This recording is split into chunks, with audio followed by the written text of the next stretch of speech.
Hai, selamat sore semuanya.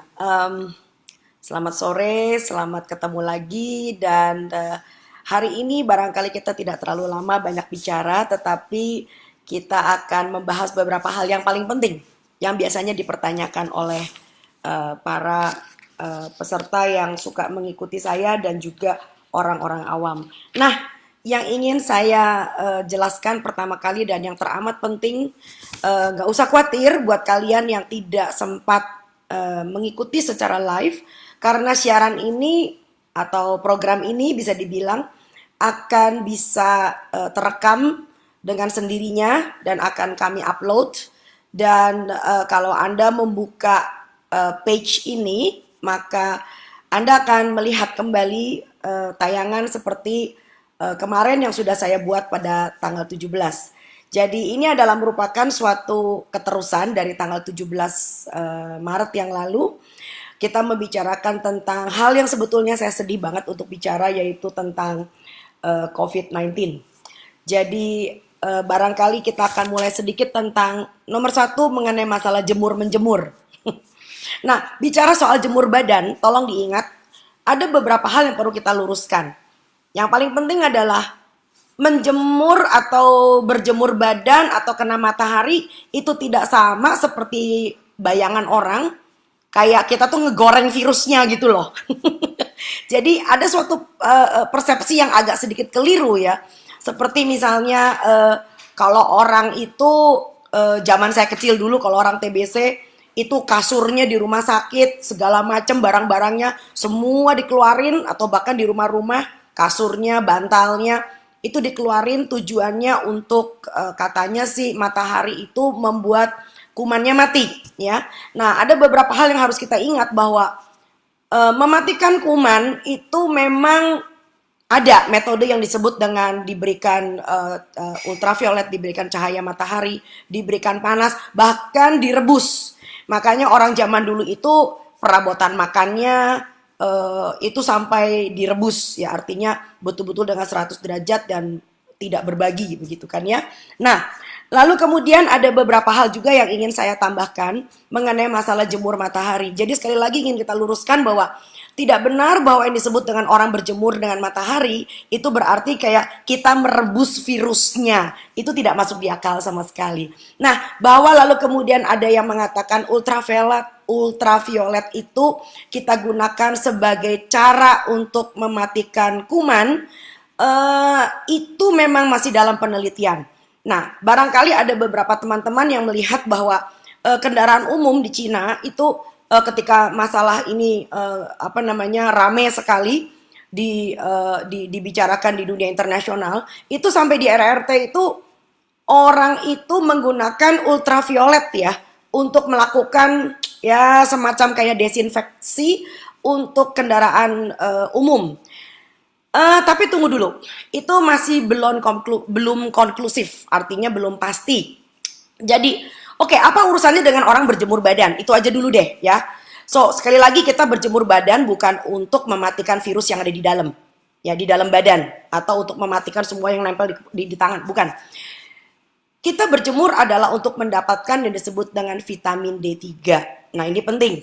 Nah, vitamin D itu hanya bisa didapat, hanya bisa diasup dengan tanpa overdosis, itu tentu melalui cahaya matahari pagi. Itu sebabnya kenapa cahaya matahari vitamin D3 matahari disebut vitamin D3 disebut sebagai the sunshine vitamin.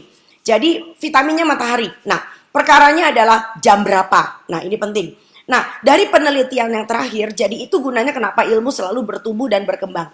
Dari penelitian yang terakhir kita dapatkan bahwa kita mengetahui ada dua jenis, sekarang memang ada tiga, ultraviolet A, ultraviolet B, ultraviolet C. So, kita bicarakan dua dulu nih yang paling favorit. Kita punya namanya ultraviolet A, kita punya ultraviolet B. Nah, biar tidak membingungkan, ultraviolet A itu sebetulnya tidak kita butuhkan. Ultraviolet A itu gelombangnya panjang banget. Jadi walaupun mataharinya masih jauh nih, masih jam 7 pagi, masih baru jam 6, setengah 6, udah ada matahari. Cahaya matahari bernama gelombang ultraviolet A itu bisa masuk ke permukaan bumi. Nah, ultraviolet A ini yang hendak kita hindari justru. Karena menyebabkan kanker dan kita tengarai menyebabkan keriput. Nggak ada perempuan yang mau keriput kan? Nah, yang kita butuhkan sebetulnya ada ultraviolet B. Nah, ultraviolet B ini gelombangnya lebih pendek. Jadi itu sebabnya kenapa kita harus tunggu sedikit mataharinya naik. Dan kabar baiknya kita di Katulistiwa, kita tidak sama dengan belah bumi utara dan belah bumi selatan yang punya 4 musim. Jadi kita di Katulistiwa, jadi jam 10 itu sudah ada. Jadi itu adalah alasan kenapa kita jemurnya jam 10. Ya, jadi dan tolong diingat jam 10 itu sudah panas. Jadi jangan jemur sampai gosong. Bagi orang yang berkulitnya cukup putih, kulit yang terang, 15 menit cukup. Buat yang kulitnya lebih gelap, kita barangkali membutuhkan sekitar 20 menit, tapi nggak boleh sampai gosong. Nah, jadi yang kita butuhkan adalah ingat cahaya mataharinya. Jadi buat teman-teman yang kebetulan berhijab, menggunakan hijab, hati-hati karena apa? Kalau kalian hanya kena matahari cuman keringetan di dalam, itu seperti kayak orang diungkep. Jadi yang penting adalah justru berapa meter persegi kulit yang langsung terkena dengan cahaya matahari. Nah, itu sebabnya kenapa saya mengatakan buat teman-teman saya yang berhijab, coba kalau memang mau kena matahari, cari area spot yang kira-kira mataharinya datang di rumah. Kan kalau di rumah nggak apa-apa kan kita buka hijab, lalu kemudian coba berjemur dengan cara yang lebih cerdas. Caranya bagaimana? Buat teman-teman yang juga tidak berhijab misalnya, males jalan keluar, nggak apa-apa. Cari spot di mana mataharinya masuk. Nah, saya punya istilah, fotokopi bayar ya.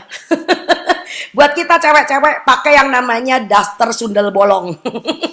Tahu nggak artinya daster sundel bolong itu apa? Biasanya kita punya daster ya, di belakangnya itu udah resleting. Nah, supaya muka kita juga nggak kena matahari lalu kemudian bintik-bintik hitam, so kita membelakangi matahari. Jadi mataharinya tuh udah di punggung saya. Ya, lalu kemudian saya duduk di situ, mau buka HP kek, mau denger musik kek, mau baca buku kek. Jadi muka saya terlindung dari matahari. Tetapi yang di punggung saya itu, waduh, meter perseginya tuh gede banget loh kalau punggung manusia. Jadi Anda mendapatkan the best of the sunlight that gets into the body. Nah, ultraviolet B oleh kulit kita bersama dengan kolesterol. Nah, itu gunanya kenapa kita punya kolesterol. Jadi jangan berantem melulu sama kolesterol. Kolesterol itu ada gunanya loh. Jadi ultraviolet B yang mengandung provitamin D3 masih pro ya. Itu bersama dengan kolesterol di bawah kulit kita, itu akan dibentuk yang namanya vitamin D3. Nah, vitamin D3 inilah menjadi sumber kekebalan tubuh manusia. Jadi yang kita cari itu bukan cahaya mataharinya, ya bukan ultravioletnya, tetapi yang kita cari adalah bagaimana badan saya bisa mensintesa vitamin D3. Nah, vitamin D3 ini kita sudah tahu dari penelitian mencegah kanker, mencegah penyakit autoimun. Jadi itu sebabnya kenapa bagi orang-orang yang saya kalau punya pasien yang nanya, "Dok, makannya apa sih segala macam? Saya punya autoimun." Saya barangkali suka mengatakan gini, "Cek dulu deh vitamin D3-nya. Kira-kira vitamin D3-nya kurang nggak? Kalau vitamin D3-nya kurang, saya nggak bakal kasih suplemen. Saya kasih apa? Suplemen cahaya matahari. Karena apa? Risiko dengan suplemen yang kalian beli di luar sana, Anda tidak pernah tahu itu sebetulnya D2 atau D3, itu satu. Kalaupun ada tulisannya D3, hati-hati itu adalah suplemen. Artinya apa? Vitamin D adalah salah satu vitamin yang larut dalam lemak. Artinya kalau kita kelebihan, wassalam. Ya, apalagi kalau kalian masukin sekian ribu. Jadi kalau maafkan saya, kalau dokter Anda itu menganjurkan Anda minum vitamin D3 dalam bentuk kapsul, dalam bentuk tablet, barangkali perlu Anda perhitungan sedikit ya. Sebab gini loh, kalau kelebihan, wah ini urusannya dipanjang. Tapi matahari nggak pernah akan berlebih. Dan jangan pernah takut urusan kanker. Kenapa? Kita adalah ras yang berwarna. Jadi banyak keuntungan banget yang disebut dengan kita sebagai ras yang berwarna. Kenapa? Karena kita punya namanya melanosit. Jadi kita itu dilindungi sebetulnya sebagai orang-orang yang tinggal di daerah Katulistiwa. Karena memang cahaya matahari kita ini kencang. Jadi Anda jangan sampai tinggal di Indonesia, mataharinya bagus, tapi Anda sama sekali nggak punya kesempatan buat berjemur, ya. Oke, ini pertanyaan yang cukup menarik yang udah saya daftarkan di sini. Bagaimana dengan misalnya kalau mendung atau hujan? Nah, ini dia. Kalau hujan memang nggak usah nekat. Ngapain juga kita berjemur-jemur ketika kita sedang hujan. Mendung. Nah, mendung itu belum tidak berarti mataharinya nggak ada. Saya punya istilah begini, kalau lo jalan kagak nabrak, itu artinya masih ada matahari. Ya, misal nih, coba siapa yang pernah kalau ke daerah Jakarta, DKI, misalnya ke puncak misalnya. Nah, kalau kita ke puncak itu banyak sekali mbak-mbak yang suka metik teh kan ya, metik teh. Nah, kira-kira mereka orangnya kira-kira kulitnya hitam nggak? Kulitnya hitam, padahal di puncak itu selalu mendung, ya. Jadi selama kita jalannya nggak nabrak, nggak usah khawatir. Itu artinya Anda punya cahaya matahari. Nah, yang paling penting adalah sekarang bagaimana kita menggunakan cahaya matahari itu. Jadi udah beres ya, udah jelas. Jadi jangan ada lagi yang bertanya bahwa dok, betul nggak sih cahaya matahari matiin virus? Enggak. Ya, kalau memang virusnya ada, tetap aja ada gitu loh ya. Jadi bukan cahaya matahari yang mematikan virus, tetapi cahaya matahari itu mengandung ultraviolet B. Sekali lagi, ultraviolet B-nya itu bersama dengan adalah provitamin D3 bersama dengan kita punya kolesterol di kulit, lalu itu kan disintesa menjadi vitamin D3. Vitamin D3 inilah yang meningkatkan kekebalan tubuh. Ya, ini penting buat ibu yang sedang hamil.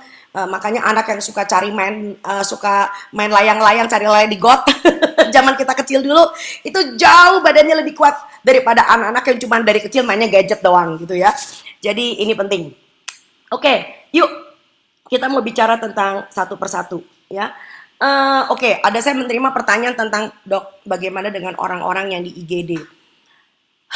Saya ini kadang-kadang suka punya dilema bagi teman-teman sejawat yang memang mereka berjuang tanpa pamrih, yang jaga di front paling depan.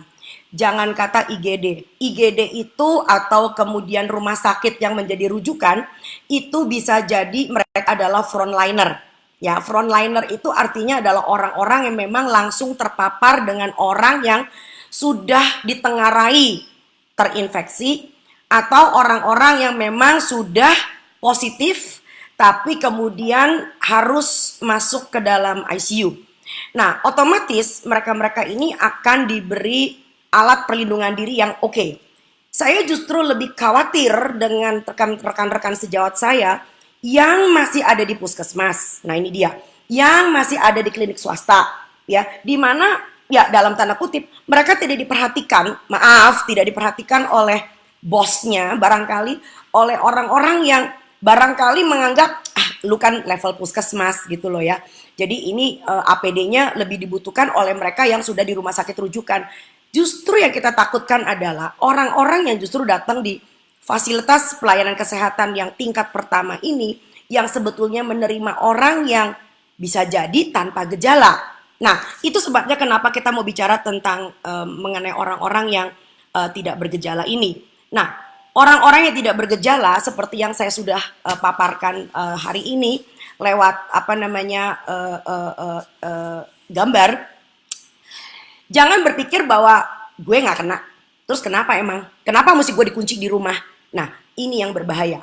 Saya ingin mengingatkan bahwa yang disebut dengan pahlawan sesungguhnya untuk memerangi COVID-19 itu adalah kita semua, tahu nggak? Nanti kalau virusnya minggat, saya betul-betul kayaknya mau minta sama Pak Jokowi deh untuk membuat standing ovation. Buat siapa? Buat kita semua yang hari ini ada di rumah. Karena apa? Orang yang betul-betul sukses ngelok, mencegah, mengunci virusnya biar dia nggak belepetan kemana-mana, biar nggak nempel kemana-mana, itu adalah kita-kita yang masih ada di rumah.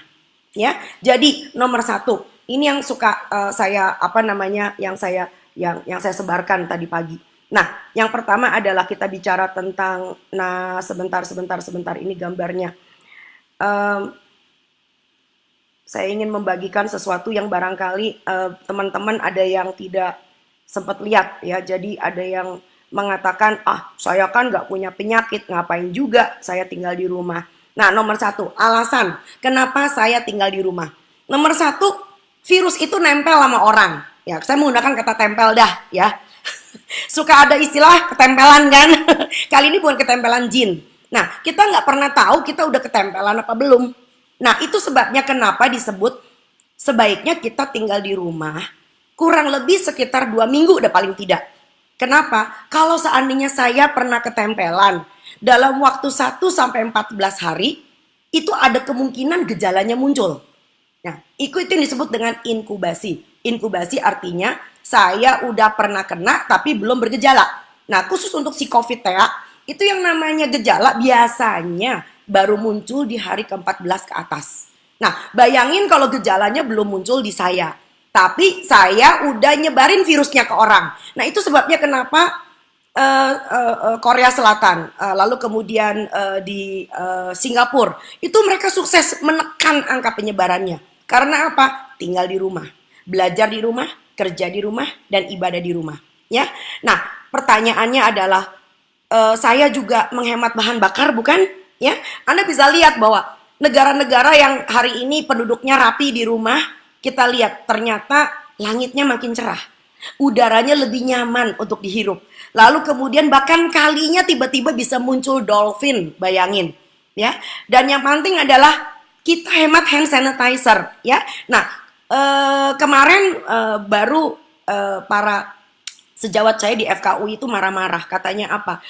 Kalian jangan sembarangan dong bikin hand sanitizer. Hand sanitizer tuh ujung-ujungnya cuma bikin lengket doang, tapi sebetulnya tidak efektif. Jadi artinya apa?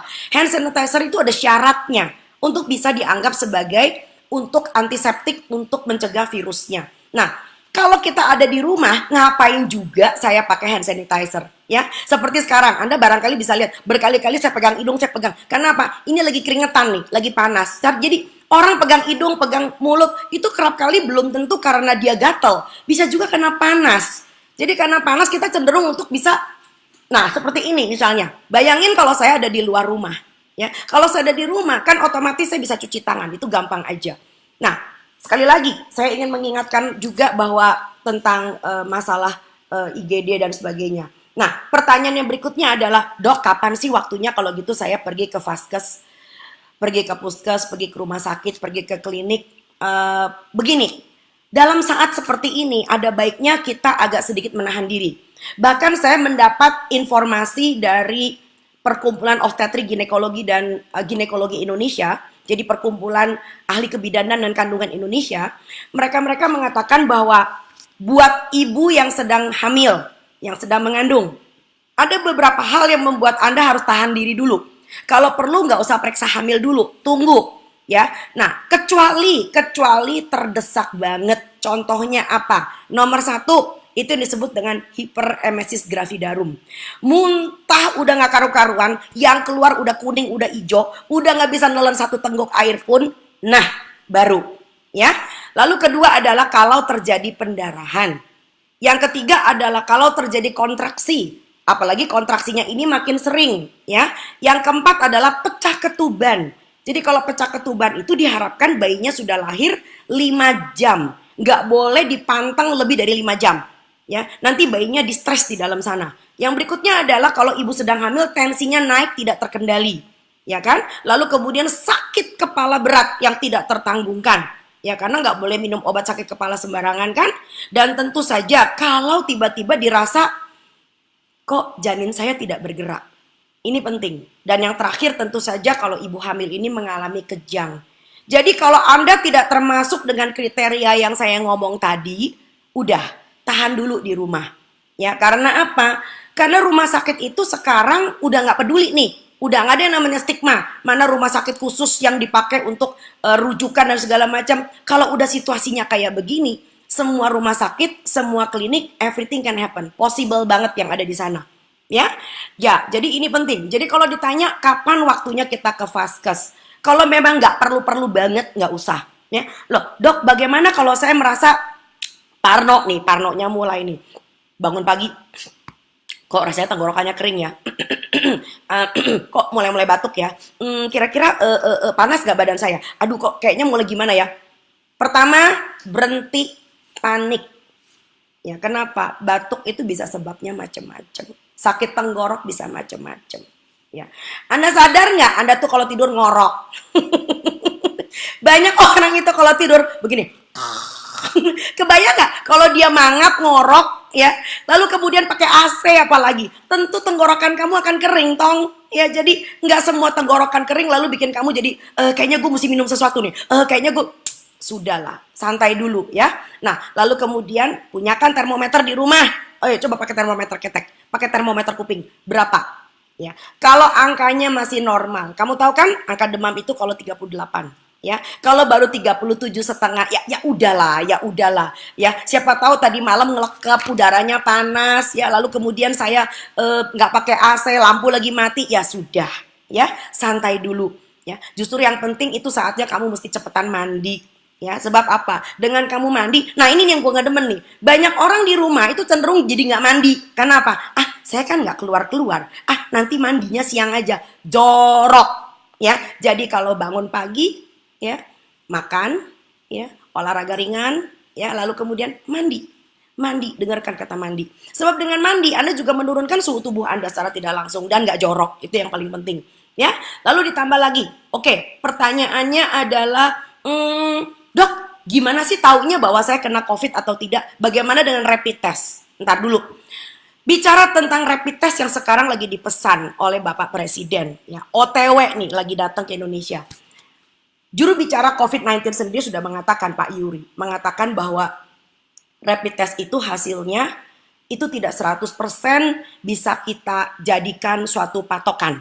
Ya, bukan berarti rapid test tidak penting, tetapi rapid test itu seringkali dipakai hanya untuk kepentingan epidemiologi. Artinya apa? Untuk membuat saya itu mempunyai suatu penapisan awal. Ya, karena apa? Rapid test itu rentan sekali untuk menjadi false negatif atau false positif. Kalau misalnya daya tahan saya lagi tidak baik nih, otomatis saya punya antibodi nggak bekerja dengan baik. Sedangkan rapid test ini sangat bergantung hasilnya dari berapa banyak antibodi yang saya hasilkan. Karena saya sudah terpapar dengan udah ketempelan sama si virus tadi. Nah, jadi yang dites itu adalah bukan virusnya, tetapi yang dites itu adalah antibodinya. Jadi nggak heran ada orang-orang yang memang antibodinya belum cukup. Jadi pada rapid test yang pertama barangkali hasilnya negatif. Jadi yang sering kali kita pakai, ya dan sampai sekarang masih dipakai di rumah sakit, kita menggunakan yang disebut dengan PCR. Nah, PCR pun itu kita dobelkan lagi, kita gandeng dengan yang disebut dengan GS, genome sequencing. Nah, dari situ kita akan mempunyai hasil yang definitif apakah orang ini positif atau tidak positif. Nah, pertanyaannya adalah, Dok, kalau misalnya nih saya udah kayaknya suspek. Saya nggak senang kata suspek sebetulnya. Kayaknya saya itu sudah terindikasi, ya. Lalu kemudian saya ada kemungkinan positif, atau bahkan saya udah diduga positif. Oke, pertanyaan saya, berhenti panik nggak?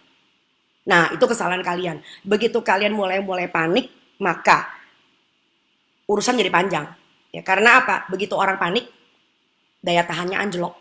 Begitu daya tahannya anjlok, virusnya makin happy dia di situ. Nah, Anda lihat barangkali orang-orang yang COVID-19-nya positif di luar negeri. Menurut kamu nih, mereka kan nggak berbono-bono masuk rumah sakit. Mereka itu ada di rumah loh. Tapi melakukan yang namanya isolasi diri. Nah, ini penting. Isolasi diri ini bukan berarti lalu kamu masih bisa seenaknya, ya. Lalu bisa ke warung sebelah kalau kebetulan garamnya kehabisan. Isolasi diri itu harus disiplin. Nah, problem dengan isolasi diri adalah bicara tentang disiplin. Disiplin artinya begini, begitu Anda mengetahui Anda positif, Anda harus berani ngomong kepada keluarga Anda bahwa Anda itu positif. Artinya apa? You need to lock down yourself. Ya, jadi Anda kebutuhannya dari makanan, mesti beli pembalut, bahkan mesti bayar rekening kalau seandainya nggak punya mobile banking, itu harus membutuhkan bantuan orang. Anda jangan mengatakan saya udah COVID positif, kumaha kewa, bismillah aja. Saya lalu kemudian pakai masker, lalu saya mulai pergi naik taksi, atau saya nekat, lalu kemudian saya mulai pergi ke ATM, dan sebagainya. Kalian tahu nggak? Itu yang membuat kenapa penyebaran virusnya makin lama, makin gila. Dan itu yang membuat kita menjadi pecundang, bukan jadi pahlawan. Oke, pertanyaan yang berikutnya adalah, Dok, ada nggak sih hubungan antara cuaca dengan kekebalan tubuh? Oke, begini. Cuaca dan kekebalan tubuh bisa jadi ada hubungannya. Bisa jadi, ya. Makanya kita di luar negeri kenal yang disebut dengan hay fever. Jadi ketika ada perpindahan musim, di mana serbuk polen itu berterbangan, maka banyak sekali orang itu mengalami yang disebut dengan alergi, bersin. Ya, jangan kata itu. Kita aja kadang-kadang kalau pergi keluar kota itu suka biduren, ya, Kaligata. Kenapa? Itu adalah tempat yang sangat dingin, tidak terbiasa, dinginnya tuh beda sama AC. Jadi badan kita itu dibekali Tuhan memang untuk membuat suatu reaksi. Dan reaksinya itu kadang-kadang belum tentu kamu sukai. Salah satunya adalah gatal. Nah, memang ada hubungan dengan itu. Ya, tetapi dengan catatan tentu reaksi alergi ini berbeda dengan kalau terinfeksi dengan COVID-19. Ini penting. Ya, dan tentu saja kekebalan tubuh kita akan bereaksi. Itu sebabnya orang-orang yang alergi, kalau dites darahnya, itu dia mempunyai yang disebut imunoglobulin tipe A. Jadi kita punya banyak sekali antibodi nih. Antibodi tipe A, tipe G, tipe M, nanti itu pelajaran yang berikutnya. Nanti pada jadi dokter semua. Oke, berikutnya lagi adalah bicara tentang vaksin flu. Nah, ini dia. Oke, kita kalau bicara tentang vaksin, apalagi bukan vaksin yang biasa, maka vaksin ini adalah bicara tentang bagaimana masyarakat saya ini mampu afford, mampu untuk membelinya, mampu untuk mendapatkannya. Vaksin flu itu nggak murah, bukan hitung puluhan ribu. Ya, jadi saya nggak berani mengatakan bahwa vaksin flu itu nggak ada gunanya. Tapi kalau dibilang gunanya untuk mencegah COVID-19, itu nggak benar sama sekali. Ya, jadi bagi beberapa orang yang betul-betul rentan, misalnya nih, misal saya punya nenek umurnya udah 85 tahun, ya, dan dia bengek, ya, dan dokter udah bilang nih, jangan pernah flu. Kalau flu, waduh, napasnya jadi makin nyesek. Barangkali dia butuh, ya. Atau ada orang yang sedang mengalami stres yang begitu berat, ya. Lalu kemudian betul-betul imunitasnya tidak baik, ya. Betul-betul imunitasnya tidak baik. So, barangkali dia butuh, ya. Tetapi untuk orang-orang yang imunitasnya baik, untuk orang-orang yang bismillah kita betul-betul bisa punya gaya hidup yang cukup baik. Aku rasa bagaimana kalau vaksinnya itu kita kontribusikan juga bagi orang-orang yang membutuhkan. Dan tolong diingat, jangan membuat chaos. Sebab apa? Kalau seluruh masyarakat Indonesia mengatakan, vaksin flu loh, Anda bisa kebayang nggak? Ya, mereka-mereka yang penghasilannya nggak seberapa, mereka yang cuma penghasilannya cuma buat makan just for today. Lalu mereka ribut seperti kalian, ngantri pengen divaksin flu. Ya, tapi dibela-belain nih demi vaksin flu, tetapi hidupnya masih kacau, ya, masih jorok, makan masih berantakan, masih ngerokok, karena dia mengandaikan orang-orang sederhana ini mengandaikan kalau gue udah divaksin, bismillah saya nggak kena dengan COVID-19. Jadi menurut saya kok ini jadi tidak bijak sama sekali, ya. Ini udah mulai gelap nih cuacanya, artinya bentar lagi hujan nih. Mari kita nyalakan lampu biar suasananya lebih terang sedikit. Oke. Nah, pertanyaannya adalah yang berikutnya adalah, Dok, apakah pakai masker sekarang akhirnya cuma buat yang sakit aja, ya? Nah, ini juga pertanyaan bagus. Memang awalnya sekarang kita pakai cuma buat yang sakit aja, ya. Tetapi barangkali sekarang ini kalau seandainya Anda memang perlu pergi, ya, Anda barangkali butuh. Kenapa? Karena kita ingin mencegah bukan virusnya, tetapi paling tidak dropletnya. Sebentar ya, saya nyalain lampu dulu. Saya mau nyalain lampu dulu. Oke, nah lebih terang ya, apalagi saya punya baju warnanya kuning, kayak lampunya. Oke, nah sekarang yuk kita lihat ya. Nah sekarang masker itu buat yang sakit apa enggak? Enggak juga. Sekarang itu kalau kita pergi keluar, barangkali kita perlu pakai masker, tapi bukan dengan harapan supaya virusnya enggak masuk ke saya. Tapi dengan harapan paling tidak saya mencegah memegang hidung, otomatis pegang mulut, karena apa? Kalau ke pasar itu panas, ya. Nah, bicara tentang pasar juga, ini adalah suatu tempat di mana kita perlu hati-hati. Karena apa? Pasar itu di mana semua orang berkumpul. Dan nggak mungkin yang namanya satu orang dengan orang yang lain itu jaraknya 1,5 meter. Nggak mungkin jaraknya seperti lencang kanan atau lencang kiri. Yang Anda bisa bayangin, ya kan? Jadi social distancing di pasar itu menjadi sangat-sangat sulit. Ya, jadi itu sebabnya kenapa kemarin saya senang sekali. Mulai dari tukang ayam, mulai dari tukang sayur, wah dia keren loh. Orang Indonesia tuh kalau kepepet keren, idenya jadi muncul. Mereka bikin grup WA. Bukan grup sebetulnya, mereka bikin semacam kayak blast ya. Mereka tuh broadcast. Halo, saya baru punya ayam nih, ayam kampung masih bagus. Siapa yang mau pesan? Wah, langsung dia punya delivery system.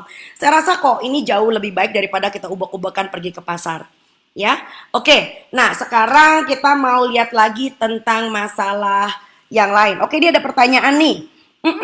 Pertanyaannya adalah orang-orang yang nanya apakah ada pengganti matahari dengan suplemen. Saya udah ngomong tadi ya, jangan bermain dengan dokter-dokteran ya, karena ini yang saya takutin. Bu, banyak pasien saya malah saya hentikan suplemennya. Karena apa? Mereka mulai bermain menjadi dokter. Itu yang takut banget. Padahal kita itu punya negeri yang begitu kaya ya, masih punya ayam, masih punya ikan, berbagai macam sayur, berbagai macam buah, dan sayur itu bukan cuma sekedar dipakai karena saya buat maaf ke belakang.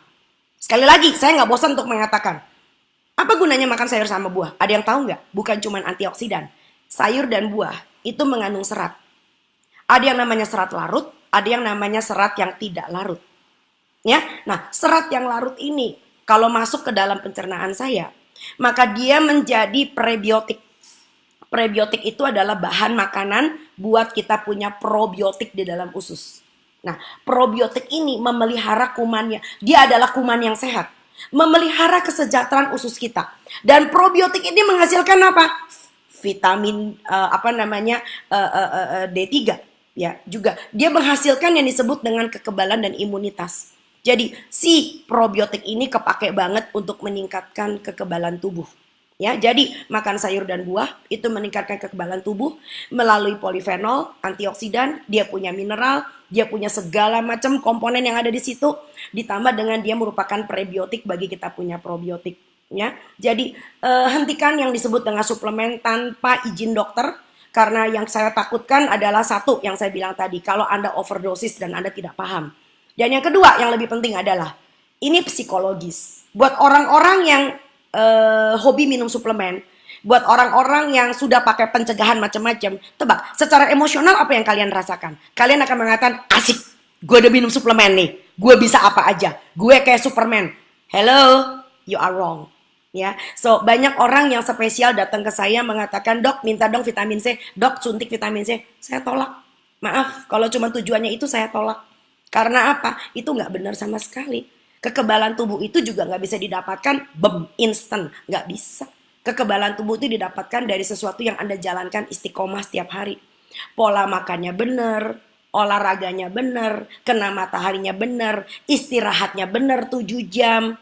Ya, bukan lalu kemudian tidurnya terganggu hanya karena dengerin WA masuk selentingan segala macam.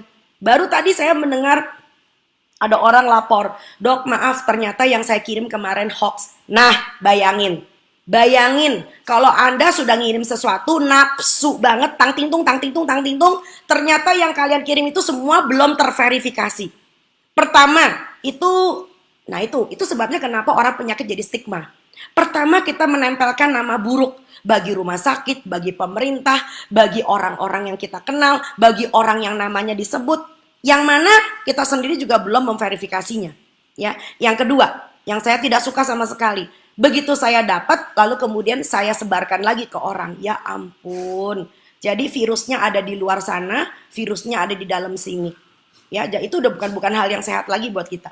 Dan yang ketiga adalah akhirnya yang kayak begini akan menggulung yang namanya opini publik. Nah, opini publik ini yang sangat berbahaya. Karena apa? Pada faktanya, belum tentu apa yang kalian bagikan itu benar kayak gitu. Bisa jadi, itu udah ditambah-tambahin, udah dibumbuin, ditempel-tempelin segala macam. Saya juga pernah loh mengalami penjulitan massal kayak gitu. Makanya saya tahu banget, ini yang namanya nyatut. Nama nyatut, udah stop dulu. Jadi barangkali kita perlu lockdown. Lockdown itu bukan cuma nggak keluar rumah 14 hari. Ya, lockdown itu juga bisa berarti kita istirahatkan, sayang HP. Ya, nanti kalau baterainya drop, baterainya habis, gampang rusak, susah nyarinya. Hari gini nyari logistik susah banget. Udah sayang-sayang HP-nya. Ya, itu penting. Jadi, berikutnya lagi adalah saya ingin bicara tentang ini yang lebih penting. Yang kita takutkan adalah kalau Anda mulai panik. Ya, kenapa masyarakat kita ini panik? Karena tidak punya informasi yang jelas. Ya, akibatnya kita panik. Nah, panik itu dampaknya gede banget. Pertama, Anda stres. Yuk kita ngomong stres yang dialami oleh bayi Anda. Bayi kalau stres dia nggak mau nyusu. Kenapa? Ibunya kalau stres juga nggak keluarin air susu. Jadi awalnya cuma sekedar orang di luar sana nebarin virus. Virusnya nggak masuk ke dalam rumah kita. Di rumah kita bikin bencana. Itu namanya bodoh apa pinter. Ya, jadi Bukan berarti kita ngentengin masalah. Ya, tapi daripada kita lalu menjadi petinggi, ingin menggantikan Pak Jokowi, ingin menggantikan Dirjen, ingin menggantikan ketua gugus. Udah, kita itu tidak terganti. Kita adalah seorang mama, kita adalah seorang perempuan, kita adalah seorang istri, kita adalah seorang ayah, kita adalah seorang suami. Itu adalah peran yang tidak terganti. Yang saya khawatirkan adalah kita rame-rame mengganti peran-peran orang penting di luar sana, sampai peran kita di rumah akhirnya terbengkalai. Padahal kita punya kesempatan di rumah loh, dengan keluarga. Jadi ini adalah momen yang paling bagus untuk mengguyupkan kembali keluarga Anda. Jadi bikin ibu-ibu yang sedang menyusui hidupnya lebih bahagia. Karena apa? Ada yang bantu cuciin, ada yang bantu gantiin popok, ada yang bantu bersihin rumah. Jadi air susunya nih kenceng, air susunya ini manter. Ya, ini penting. Sebab begitu bayi-bayi yang kita susui lalu kemudian menjadi bahagia, ASI eksklusifnya jalan, bahkan ASInya bisa diteruskan sampai usia 2 tahun atau lebih. Dia adalah menjadi bayi yang sangat sehat. Jadi barangkali ketika kita lockdown diri di rumah selama 2 minggu, bahkan kalau perlu lebih lama, ini adalah suatu hikmah bagi semua orang untuk bisa merawat keluarganya dengan jauh lebih baik, ya. Dan yang lebih penting lagi adalah satu hal.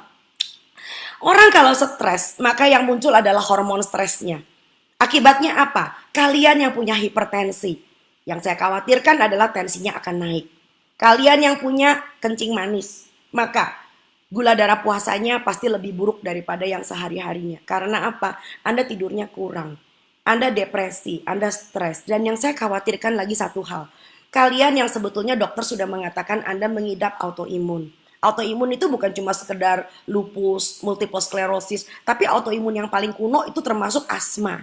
Anda mengidap rematik, ya. Anda mengidap Hashimoto, ada Sjorgen, macam-macam, begitu banyak penyakit autoimun. Apalagi kalau Anda mendapatkan steroid. Nah, ini yang kita takutkan. Jadi begitu daya tahan Anda anjlok, dan ini yang kita sebut sebagai komorbid, penyakit penyerta. Maka virusnya justru akan semakin mudah, semakin senang, nempel, masuk, dan bikin gara-gara. Ya, jadi ini penting. Ya, bagaimana Anda sebagai keluarga di rumah menciptakan suatu kesatuan yang sangat baik untuk keluarga Anda, dan bismillah kita akan menjadi orang Indonesia yang jauh lebih punya literasi, ya, jauh lebih punya kemandirian untuk bisa merawat keluarga kita. Oke, nah barangkali saya juga mau sebelum saya tutup, udah setengah jam, saya ingin memberikan suatu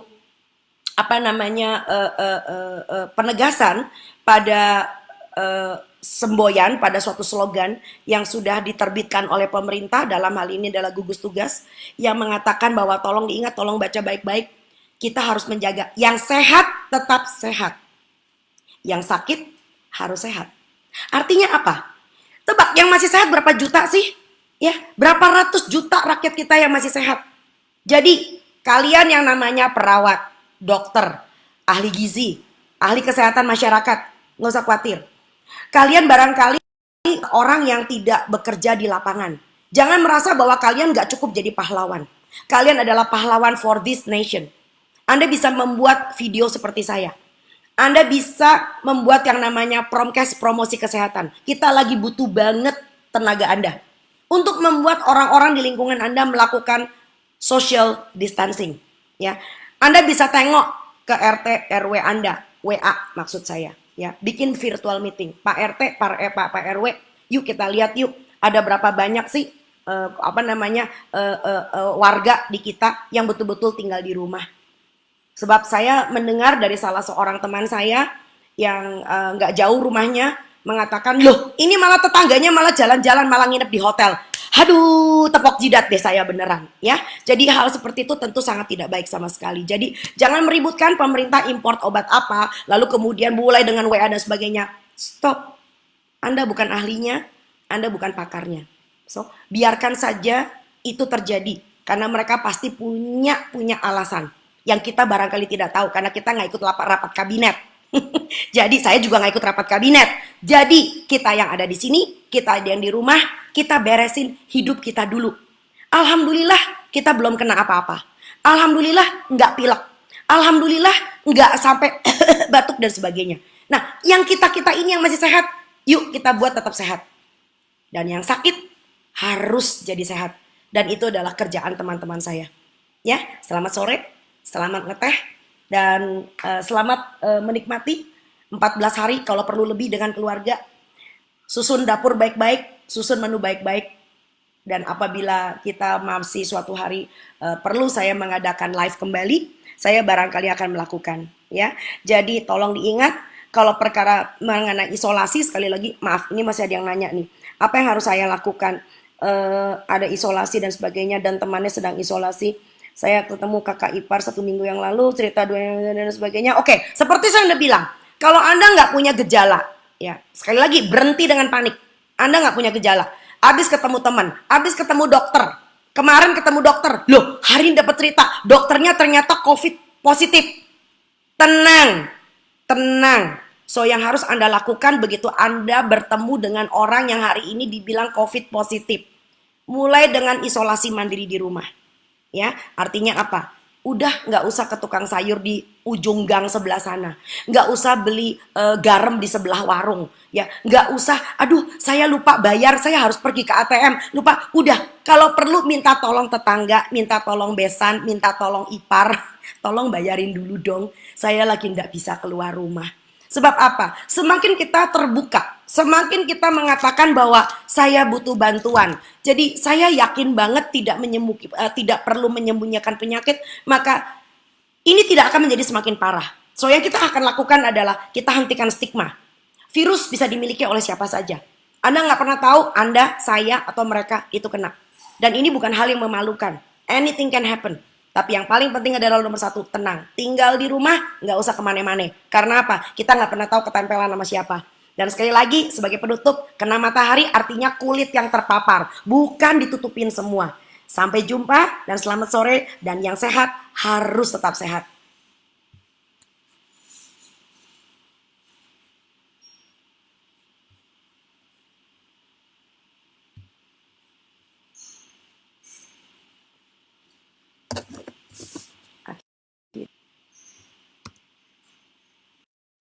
Masih on. Ya.